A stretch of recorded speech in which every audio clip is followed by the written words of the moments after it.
What's the deal, y'all? This your man King Eric, the media assassin, representing Screwball Radio, off the cuff radio. Let's go.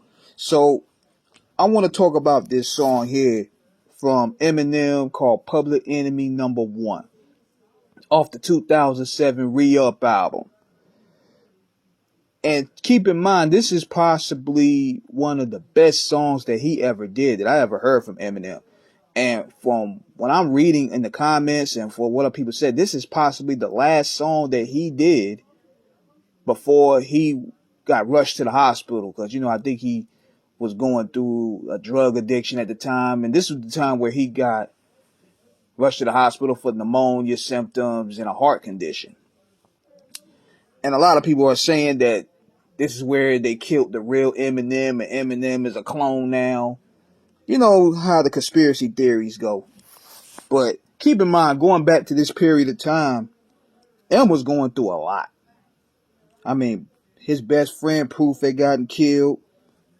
If you really look at that Murder Inc., Rap-A-Lot, Death Row beef that Shady got into, that took a lot out of dude. Like, you could tell that he was not prepared for this type of funk at all. Even when we had Bizarre on the show, it was like, yo, this is a different situation versus beefing with Limp Bizkit and ICP and even Cannabis and guys like that. When you beefing with real guys with street ties, it's a totally different animal. But you gotta also look at it too. In 2002, Eminem, 2000, he became a megastar. Doing 1.5 the first day. 2002, the 8 Mile era, he transitioned into icon status. He blew out the stratosphere. And then he hit the jackpot even more, signing 50 Cent, who was the hottest guy in the streets. So he exceeded the icon status, man, after that, after 2002 when 8 Mile came out. So what came with that? New fame, new pressure, new problems.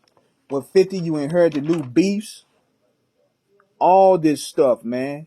He had a lot of fame and he didn't know how to handle it. And he was young at the time. So Proof getting killed sent him into a deep depression. And then on top of that, he caught a lot of funk from the government. A lot of people don't know that.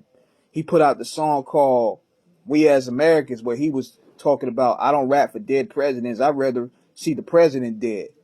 And that had a green light on him. I remember that like yesterday. George Bush and them was sending letters to Interscope and Eminem about the lyrics and stuff like that. The same thing happened to him recently when he dissed Trump.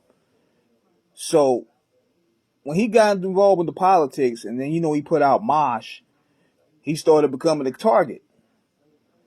So within all this, even when you listen to Encore, you could tell he was, those drugs like creatively fry his brains. And you even see it in 2006. He wasn't really putting out hardly no music. He was doing a lot of touring. He still was one of the biggest stars in the world, but you could tell that his look has changed. He had gained weight. His lyrics was slacking. He was just rapping random shit and trying to put it together. He would start to experiment with the accents and stuff. Like, if you listen to that Encore album, it was basically a creative mess. So going in 2005, 2006, then you start seeing him from time to time. He's handling the business. And see, you can tell that he's an artist.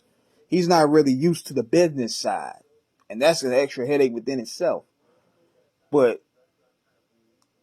the root of this is when we looked at him on 106 in Park, where dude was gone.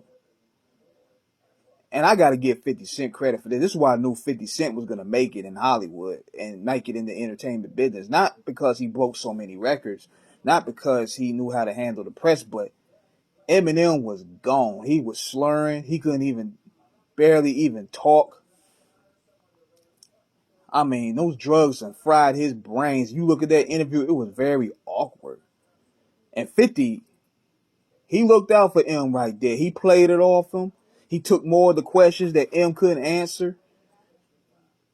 Eminem even said himself that he didn't even remember that interview. That's how far gone he was. But all this was going around the time when he was talking about recording on this track here, Public Enemies, where he was talking about the paranoia that he was feeling around that time. The government tapping his phone. He felt he was going to be targeted and killed like Tupac was in Vegas. Then he started mentioning the JFK assassinations and all this stuff. It was like he felt he was targeted. He was very paranoid. And it ended up being one of his best songs. That's probably one of the best songs he ever did, because it's kind of like how I described the Biggie Downfall joint, where artists get in that space where they're exposed to new fame and paranoia, and they don't know how to handle it. And especially when you're at that age where in hip hop you're a target, you don't trust anybody, and then your best friend gets killed. It was a lot of pressure on him, and he expressed that on this track here. And the cold part was, it was only a minute and some change. That's how talented that dude is. Niggas could say what they want about Eminem, but he got that point across in a minute and some change. Oh yeah, of course, yeah. He had to deal with the Benzino issue, which was a lingering issue. So there was a whole lot of things going on. He got all that out in 1 minute and some change. That's a very impressive track right there. So it's good to see that he's in good health now.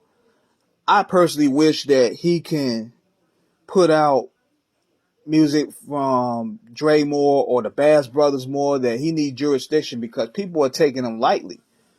But we'll see what he got cooked up. So let me know what you guys think in the comment. This is King Eric signing out. Peace.